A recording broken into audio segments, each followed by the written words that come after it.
myself. I heard what they said, but it wasn't my fault. It wasn't my fault. It was the time of the census. It wasn't my fault. How was I to know who they were? You guys are celebrating Advent? Well, I thought I'd come out of time and explain a few things to you. See, because sometimes people talk, but they don't know what they're talking about. It was a simple thing. Not a real big deal for anyone. There were people everywhere. When I say everywhere, on the floor, in the room, by the kitchen, outside on the courtyard, everywhere. People had come from everywhere. Just because of the census. So they tried to say I should have known some things. I didn't know. How was I supposed to know?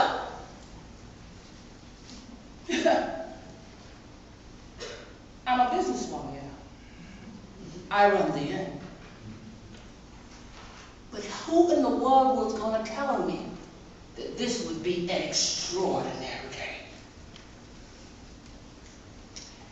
I was walking, and all of a sudden at our door, they were looking for room. I'm laughing. I'm like, really? You want a room here?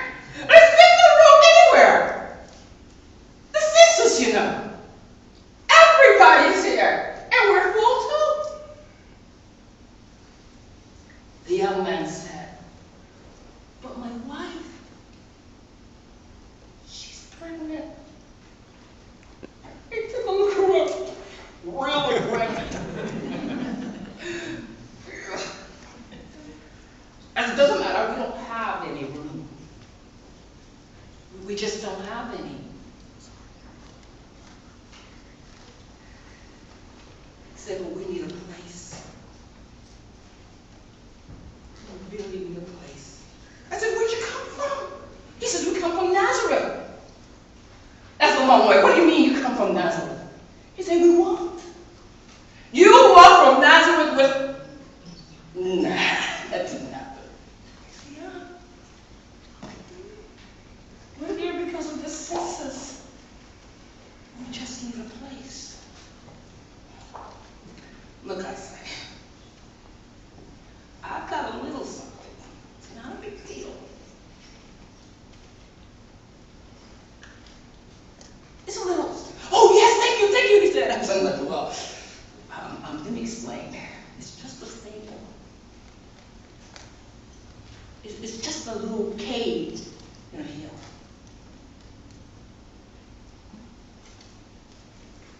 He looked so excited, I didn't even want to explain to him, listen, guy, it's not like luxury or anything.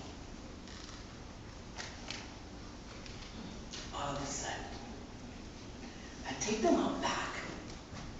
We go up the hill, and there's this carving out of the mountain. I didn't have many goat in there, so I just moved the goat to one side. He's saying, how much will it cost? I'm a businesswoman, but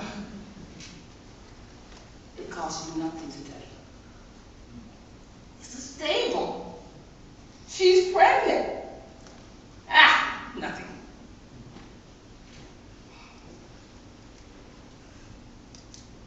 All of a sudden, I take off and I run. I'm going to find Caleb, my husband. I need to tell him about these people. It's amazing. He looks at me like I'm crazy, you know? He says, you put people where? I said, but I moved the ghost. And he seems to not even get it or understand. That was my very best I had ever. He says to me, listen, what is going on here? What is happening in this place? I say, just wait till I tell you.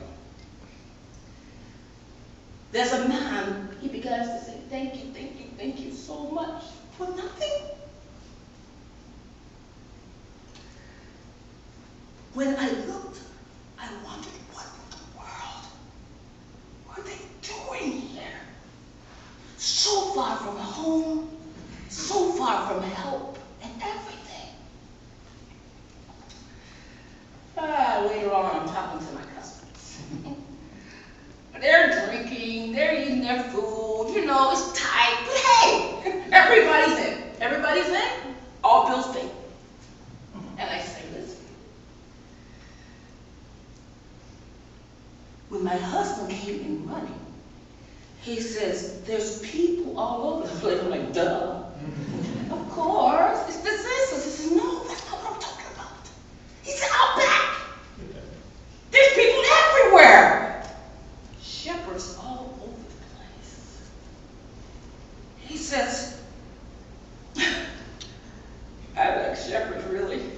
It's cold. Maybe they got into the new wine. Who knows? So I climbed up the hill again. He was right. There were shepherds at the stable.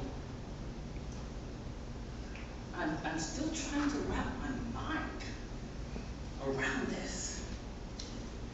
They were standing at the mouth of the cave. It was a little dark, but you could see a little bit inside. We were watching our sheep. Some old guys.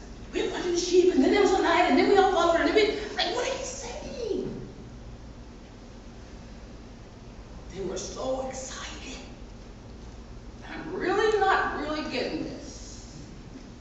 She's very pregnant. This is a cave.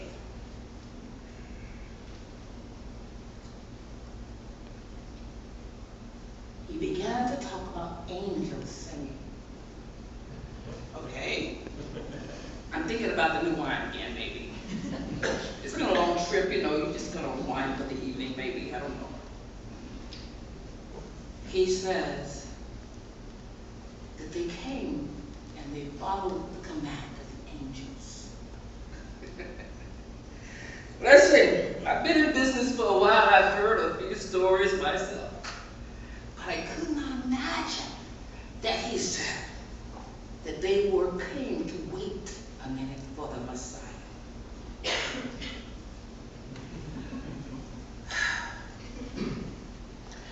I walked into the cave and the boy and the girl were there. And I said, well, what will the baby's name be? And they said his name will be Jesus, of course. I said, good name. Good name, not a problem. That's a good name. And I said, okay, so what does it mean? He said, the Lord saves. Good name, no problem, no problem. The Lord saves, all right, all right.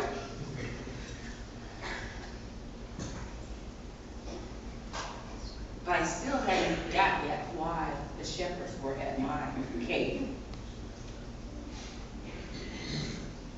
We all want to be understood, and we want to know what's going on.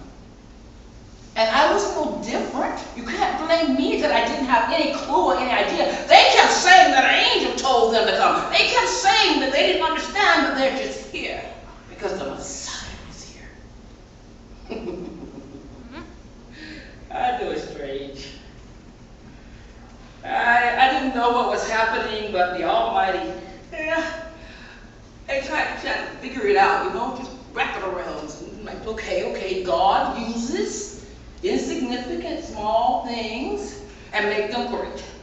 King David, insignificant, small, God makes him great. If God picked David, God picked Gideon, God picked Nehemiah, could this actually be Messiah in my cave? I don't know. What if he picked a peasant girl to actually deliver the Messiah? I'll get blamed for giving them a cave. And Joseph said to me, he's like, listen, there were angels. I said, angels, you say? He said, yes. singing. I said, singing, you say? He said, yes. Glory to God. Peace on earth. The Messiah. In my kingdom.